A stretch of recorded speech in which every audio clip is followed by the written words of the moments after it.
ये लेकिन केवल एक ही मकसद है अलग जगने वाली और भगवान नया संवत्सर चालू हो रहा है, नवरात्रि का पावन पर्व है और इसी में हमारे साथ मौजूद है पार्थ स्वामी रक्तांबर महाराज जी कल से नवा संवत्सर भी चालू है और माता जी की नवरात्रि का भी अवसर है और आप यहाँ पे आए हुए हैं रायपुर की पावन जगह कुलियारी की जो जगह है, जिस भूमि में अभी हम यहाँ पे हैं वहाँ पे लगातार धार्मिक आयोजन होते रहते हैं और सनातन की अलग लगातार जग रही है।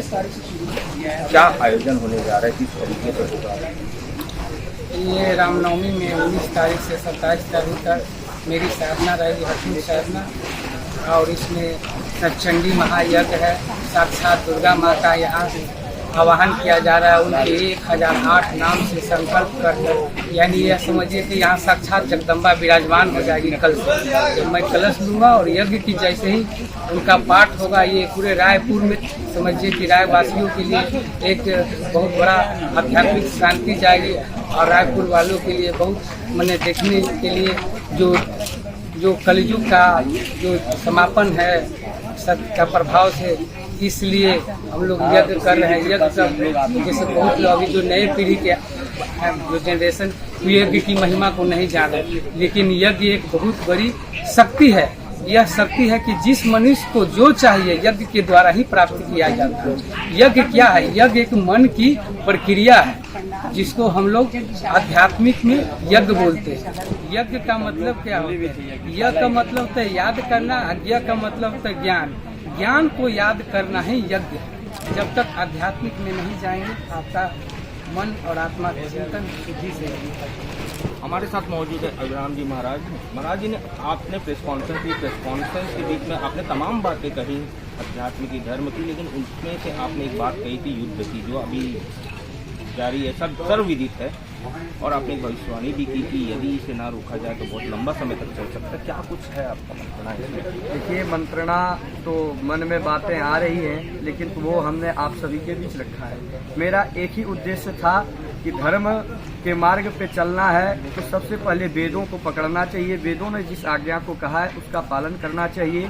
युद्ध के लिए मैंने जो बोला ये संकेत है कि केवल इस संकेत को आप लोग देखते रहिए। भविष्य में आते ही आज 3 देश का युद्ध ये पूरे विश्वव्यापी हो जाएगा। इसको अगर रोकना है तो महापुरुषों के चरणों में बैठकर उनके आज्ञा का पालन करना अति आवश्यक है। नारायण। कॉन्फ्रेंस की और महाराज जी ने प्रेस कॉन्फ्रेंस में क्या कुछ कहा आपको बताएंगे? जय माता दी। भाई और बहनों का आप लोगों का अभिनंदन है। इस सचंडी महायज्ञ का आयोजन किया गया है।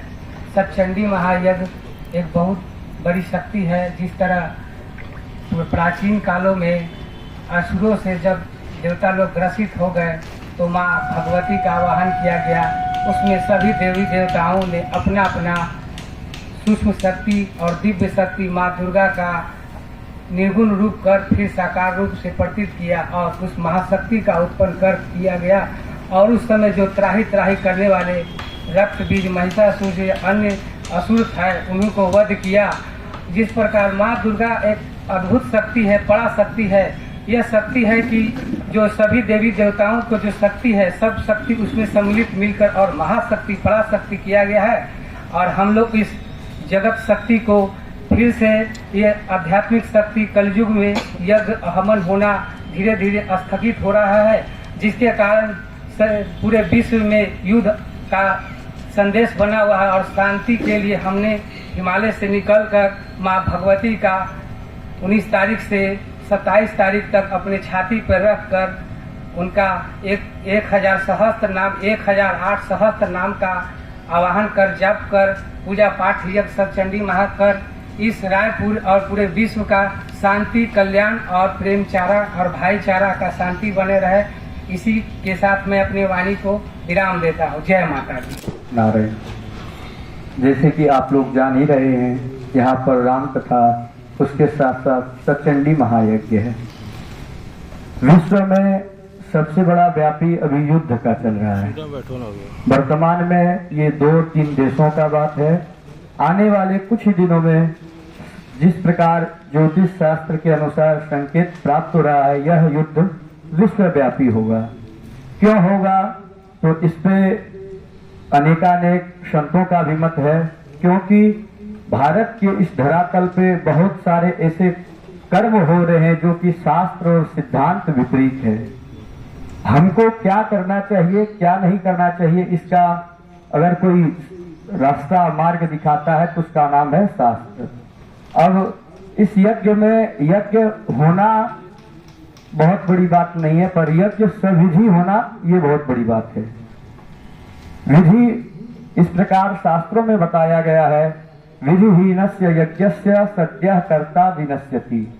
शास्त्रों में आज्ञा आया है, शास्त्रों ने कहा है विधिहीन अर्थात जो विधि विधान से हीन यज्ञ होता है उसमें करने वाला और कराने वाला दोनों का विनश्यति विनाश हो जाता है। अब आपके मन में आएगा ये बात आप कैसे कहते हैं, तो आप सभी से शायद आप सब अवगत होंगे। भागवत जी में कथा आती है, शरतो वर्णतो मिथ्या प्रयुक्तो शवाग वज वज्रो यजमानम निनस्ति यथेन्द्र शत्रु शरतो पराधार।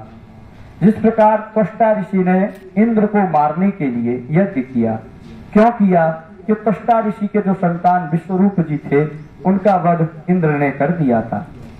लेकिन केवल स्वर के अपराध से क्या हुआ, बोले इंद्र को मारने वाला नहीं अपितु इंद्र से मरने वाला उत्पन्न हो गया। इसीलिए हम श्री पीताम्बर जी महाराज को धन्यवाद देते हैं कि इन्होंने शास्त्र और जब पूर्व काल कुछ माह पूर्व श्री पीताम्बर जी महाराज से बात हुआ था, महाराज जी का एक ही वक्तव्य था, सविधि यज्ञ हो, यज्ञ सविधि हो, बस एक ही था, विधि सविधि यज्ञ हो, इसमें चाहे जो करना पड़े। क्यों, विधि अगर विधि सम्मत यज्ञ होगा तो उससे राष्ट्र का कल्याण होगा।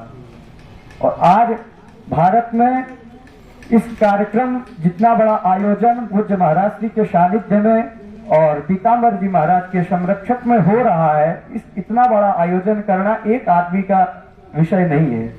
एक आदमी अगर अपने धन का व्यय कितना भी करेगा तो कितना कर देगा, 1 लाख से 10 लाख करोड़ कर सकता है, लेकिन इतना बड़ा यज्ञ ये हम आपको अभी सूक्ष्म रूप में दिख रहा है, लेकिन 9 दिन आते आते यह एक बहुत बृहद रूप में हो जाएगा। तो ये यज्ञ जब संपन्न हो सकता है जब हम आप सबका सहयोग होगा। और कामना कोई हम लोगों का अपना उत्तरोत्तर वृद्धि नहीं होकर के यहाँ पे तो है राष्ट्र का कल्याण हो। श्री पीताम्बर जी से जब बात किए थे तो एक ही बताए कि आप किसी यजमान का यज्ञ नहीं कर रहे हैं, आप ट्रस्ट का यज्ञ कर रहे हैं, और ट्रस्ट का एक ही उद्देश्य है धर्म का प्रचार, धर्म की रक्षा। क्यों, धर्मो रक्षति रक्षितः, महाभारत में कहा गया है आप धर्म की रक्षा करेंगे तो धर्म आपकी रक्षा करेगा। अब एक उदाहरण है कैसे रक्षा करेगा, तो जिस प्रकार हमारे पड़ोसी के खाते में अगर 1 करोड़ रुपया है तो वो हमारे लिए मिट्टी के समान है, और हमारे पास अगर 1 रुपया है तो उस 1 रुपया से हम कुछ वस्तु खरीद सकते हैं, और 1 रुपया भी है तो अपना है। इसलिए हम आपसे प्रार्थना करते हैं अपने धर्म में चलें। धर्म हम लोग का सनातन है।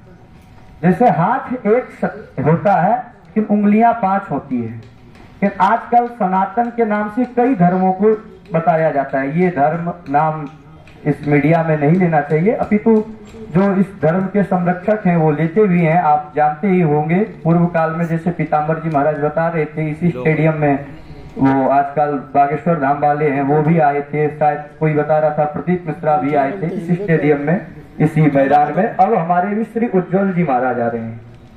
नाम के मोहताज तो हम आप हैं नहीं, क्योंकि इस समय धर्म को किस प्रकार रखना चाहिए तो श्री उज्ज्वल सांडिल्य जी महाराज के मुख से हम आप सुन रहे हैं। और केवल आदेश नहीं, जीवन में उसका अनुकरण होना चाहिए। आजकल आज्ञा देने वाले तो खूब होते हैं, व्यासपीठ पे बैठ के बड़ी बड़ी बातें करते हैं, लेकिन घर में क्या है वो उनके घर में ही देखा जाता है। व्यासपीठ से उपदेश देते हैं, ये करो वो करो, ऐसा मत करो, बुरा कर्म मत करो, धर्म के मार्ग पे चलो, और घर में आकर खुद ही अधर्म का कार्य करते हैं। कहते हैं दूसरे का बुरा मत करो, खुद ही बुरा करने लगते हैं।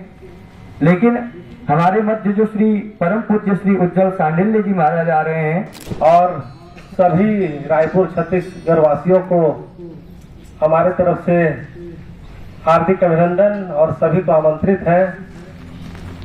और हमारे प्रदेश के जो अध्यक्ष हैं सोमनाथ साहू जी, वो काफी अथक प्रयास से सारे टीम का निर्वहन कर रहे हैं और दिनेश जी भी काफी है समय दे रहे हैं इस कार्यक्रम को। तो आप लोग बंधुओं से सादर आमंत्रित है कि इस कार्यक्रम को और अच्छी रूपरेखा देकर इसको पूरे जन जन तक पहुंचाएं। मैं रविशंकर शर्मा, चैनल इंडिया रायपुर के लिए इसी तरीके की खबरों के लिए हमारे साथ बने रहिए। हमारे चैनल को सब्सक्राइब करिए, हमारी खबरों को लाइक करिए और कमेंट में अपने सुझाव जरूर दीजिएगा, क्योंकि आपके सुझाव हमें हमारी खबरों को बेहतरीन बनाने के लिए मददगार रहते हैं।